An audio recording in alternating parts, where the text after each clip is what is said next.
Hello everyone, welcome to MLT healthy blogs. ఈ రోజు వీడియోలో వచ్చి జనరల్గా బిఎస్ఎంఎల్టీ వాళ్ళు ఏ విధంగా చదవాలి అనేది డిస్కస్ చేద్దాం. ఇది ఆల్రెడీ చాలాసార్లు చెప్పాను అనుకుంటారేమో. కాకపోతే మీకు టెక్స్ట్ బుక్స్ కానీ లేకపోతే సిలబస్ నోట్స్ ఉన్నప్పటికీ, లేదు అంటే మీకు ప్రాక్టికల్స్ ఎట్లా చేయాలి, వైవా ఎట్లా చేయాలి, ఇవన్నీ తెలిసినప్పటికీ కూడా చదివేటప్పుడు మేము మర్చిపోతున్నాం. చదివేటప్పుడు ఏమేం చదవాలి, ఏది ఫోకస్డ్గా పెట్టి చదవాలి, ఏ టాపిక్స్ ఏ విధంగా నేర్చుకోవాలి అనేది చాలా వరకు తెలియదనమాట. సో మీ దగ్గర అన్నీ ఉన్నా చదివేది రాకపోతే చాలా చాలా ఇబ్బంది కదా. సో అందుకోసం ఈ వీడియోలో ఎఫెక్టివ్ లెర్నింగ్ టైం టేబుల్ అనుకోండి. సో ఆ విధంగా నేను కొన్ని టిప్స్ అయితే ఇస్తానన్నమాట. ఆ విధంగా మీరు ఎఫెక్టివ్గా చదివినారు అనుకోండి, లాస్ట్ మూమెంట్ వరకు మీకు పనికొస్తుంది అనమాట. సో లాస్ట్ మూమెంట్ వరకు రివిజన్ చేసుకొని అదరా భద్రా ఎగ్జామ్స్కి చూసుకొని పోనవసరం లేదు. చాలా సింపుల్గా మీరు నేర్చేసుకుంటారు. సో మీరు ఎవరైతే ఫస్ట్ నుంచి మీరు నేర్చుకుంటా అన్నారు, ఇప్పుడే మా కాలేజ్ స్టార్ట్ అయింది, ఒక 2-3 మంత్స్ అయ్యింది అని అనుకోండి, అలాంటి వాళ్ళు ఈ విధంగా చదవండి.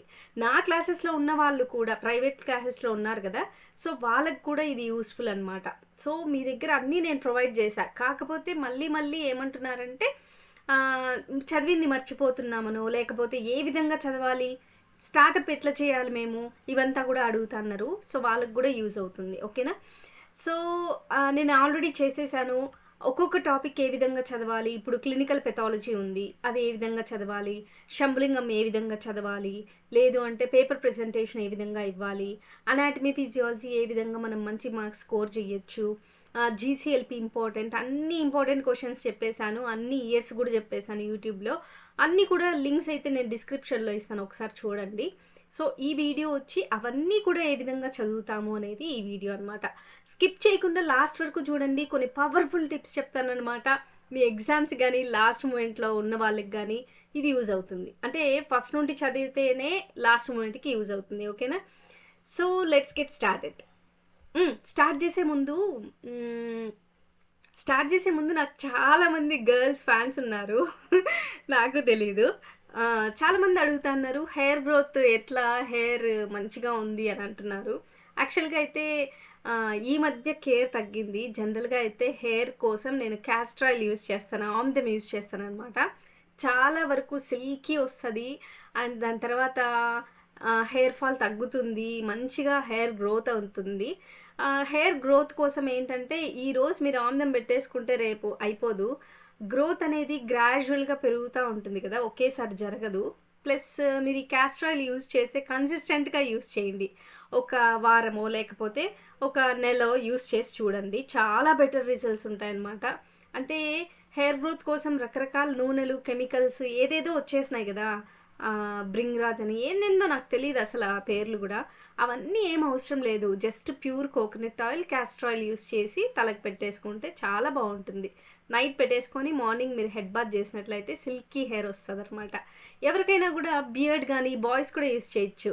బియర్డ్ కానీ లేకపోతే ఐబ్రోస్ కానీ, ఐ ల్యాషెస్ కానీ, ఇవన్నీ ఒకవేళ మీకు ఇబ్బందిగా ఉన్నాయి అనుకోండి, క్యాస్టర్ ఆయిల్ ఒకసారి పడుకునే ముందు అలా కన్సిస్టెంట్గా యూస్ చేసి చూడండి, బెటర్ రిజల్ట్స్ ఉంటాయి, ఓకే.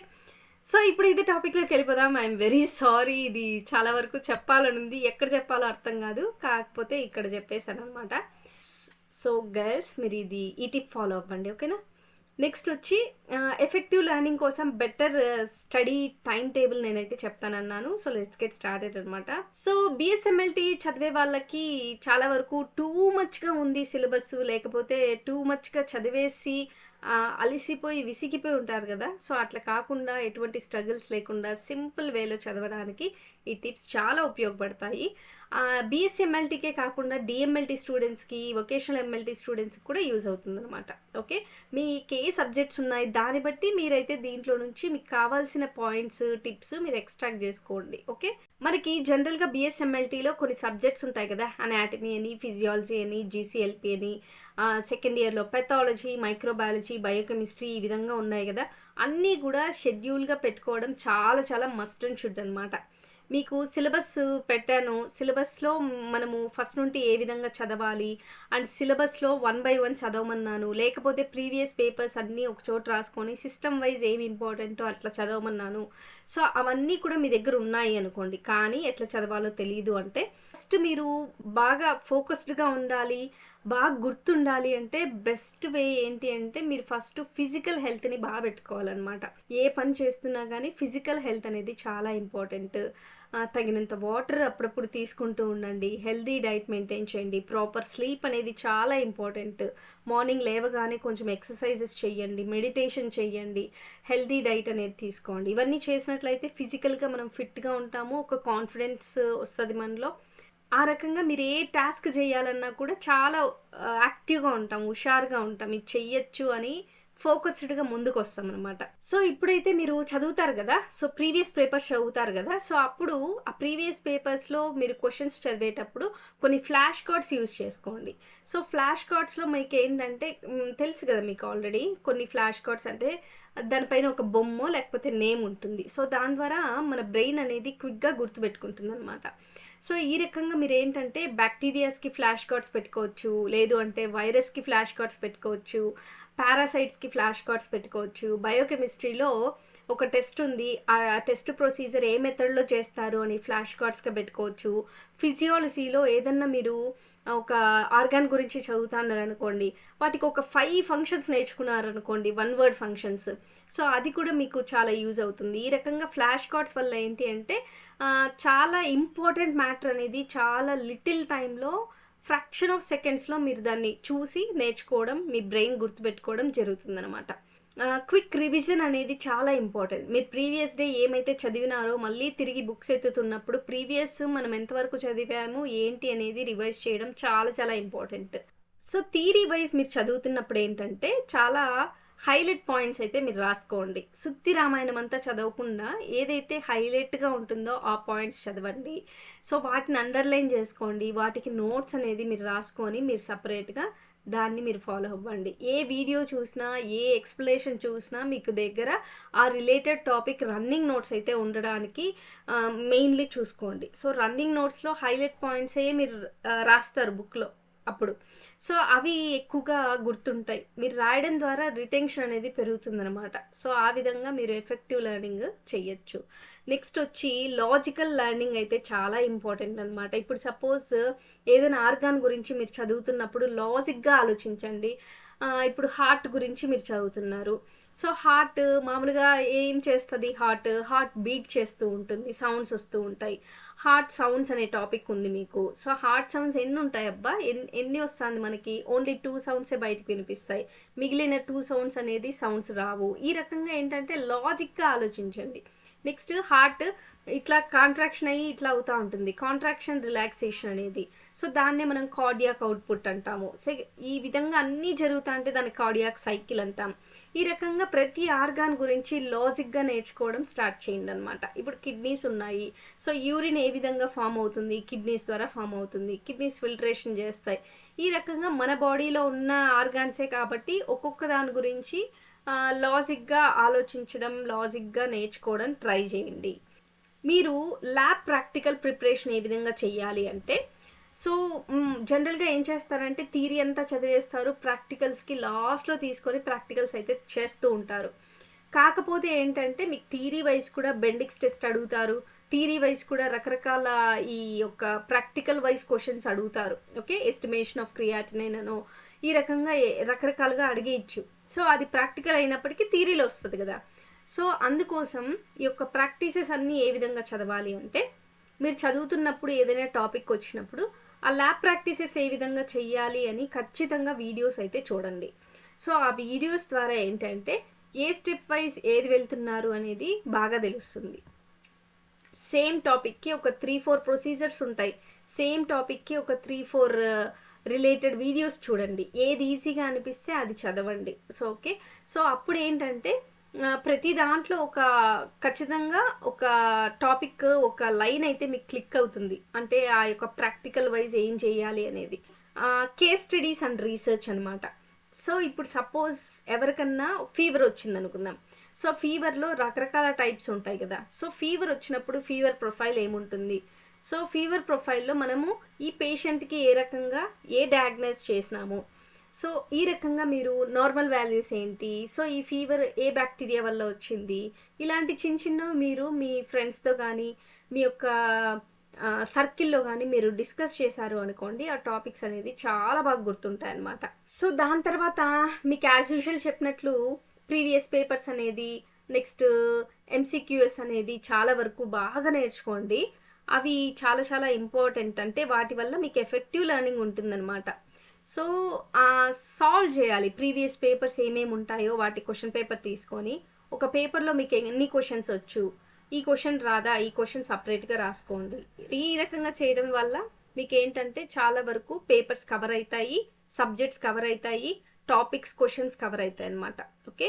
సో, దానికి ఏదైతే మీకు రాదో దానికి రిలేటెడ్ మీరు నోట్స్ ఈ విధంగా టాపిక్స్ సెర్చ్ చేసుకొని వాటిపైన మీరు చదువుకోవచ్చనమాట. నెక్స్ట్ వచ్చి టీచింగ్ అదర్స్ అనమాట. మీ ఫ్రెండ్స్‌కో ఎవరికన్నా మీరు నేర్పించారనుకోండి, మీరు ఏదైనా నేర్చుకునేటప్పుడు ఆ టాపిక్‌ని ఇంకొకరికి ఎక్స్‌ప్లెయిన్ చేశారనుకోండి, 90% ఆ ఎక్స్‌ప్లనేషన్ ద్వారా మీకు ఆ టాపిక్ అనేది వచ్చేస్తుంది. మీరిప్పుడే కూర్చొని చదివేస్తా అన్నారు అనుకోండి, ఫస్ట్ టాపిక్ మీరిప్పుడే ఎత్తుతున్నారనుకోండి, సో, పక్కన ఇంకొకరిని పెట్టుకోండి. సో, లివర్ అనేది ఒక మంచి లార్జెస్ట్ గ్లాండ్ అనమాట మన బాడీలో. ఈ రకంగా డిస్కస్ చేసుకోండి. సో, లివర్ అనేది బైల్‌ని సెక్రీట్ చేస్తుంది. తెలుసా? ఈ సెక్రీషన్ అనేది ఇంక్రీజ్ అయితే జాండీస్ వస్తుంది.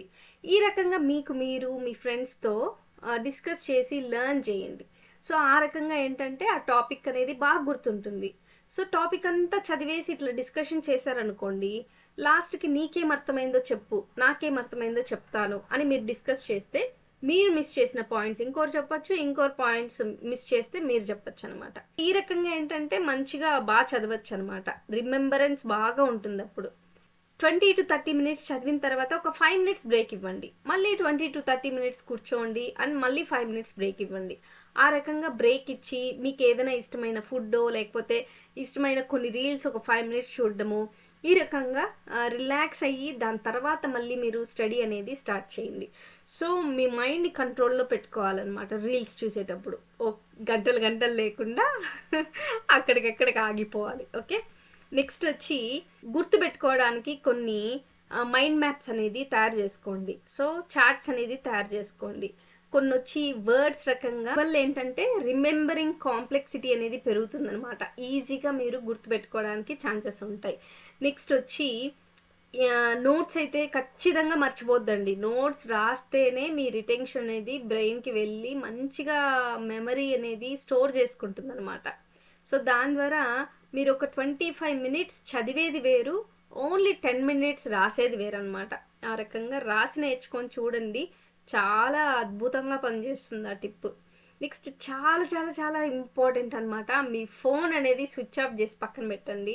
ఈ 25-30 మినిట్స్ అనేది ఇంపార్టెంట్ అనుకోండి. ఖచ్చితంగా మీకు ఎవరైనా ఇంపార్టెంట్ వ్యక్తి కాల్ చేయాలి. వాళ్ళకి చెప్పేసేయండి, ఒక 25-30 మినిట్స్ నేను అవైలబుల్‌లో ఉండను, ఆఫ్‌లైన్‌లో ఉంటాను, ఆన్‌లైన్‌కి రాను. ఎప్పుడైతే నేను రిలాక్స్ అయితానో అప్పుడు ఆన్‌లైన్‌కి వచ్చి మాట్లాడతాను అని చెప్పుకోండి. ఇంకా ఏం చేద్దాం, అట్లా చేయాలి ఖచ్చితంగా. నిద్రపోయే ముందు చాలా పెద్ద పెద్ద టాపిక్స్ చదవద్దండి. చాలా చిన్న టాపిక్సో లేదా ఒక డయాగ్రామ్ చూడడమో, దాని పార్ట్స్ చూడడమో ఈ విధంగా నిద్రపోయే ముందు చూడండి. సో, మీరెప్పుడైతే ఒకవేళ రోజంతా చదవలేకపోయినారు అనుకోండి, సో, అప్పుడు కనీసం ఇలాంటి చిన్న డయాగ్రామ్స్ అన్నా, లేకపోతే ఏదైనా ఫ్లో చార్ట్స్ అన్నా, ఏదైనా ఒక వీడియో చూడడం అన్నా, ఈ రకంగా చేశారనుకోండి, ఆ రోజు మనం వేస్ట్ చేయకుండా ఏదో ఒకటి నేర్చుకున్నట్లు అవుతుంది. ఓకే. సో, ఇవి చాలా చాలా ఇంపార్టెంట్ టిప్స్. మీరు ఇది ఖచ్చితంగా ఫాలో అయితే చాలా మంచి రిజల్ట్స్ అయితే ఉంటాయన్నమాట. మనము ఎంత ఎక్కువ పడి పడి చదువుతున్నాం అనేది ఇక్కడ మ్యాటర్ కాదు. ఎంత స్మార్ట్‌గా చదువుతున్నాం అనేది మ్యాటర్ అనమాట. ఓకే. సో, ఈ విధంగా చదివితే మీకు ప్రాక్టికల్‌కి కవర్ అయితుంది, థియరీ వైస్ కవర్ అయితుంది. మీరు అన్నిట్లో ఎఫెక్టివ్‌గా ఉంటారని అనుకుంటున్నాను. సో, ఈ వీడియో మీకు ఇన్ఫర్మేటివ్‌గా ఉంది అనిపిస్తే మీ ఫ్రెండ్స్‌కి, మీ సీనియర్స్‌కి, మీ జూనియర్స్‌కి షేర్ చేయండి. Thank you so much for watching and loving my channel. By.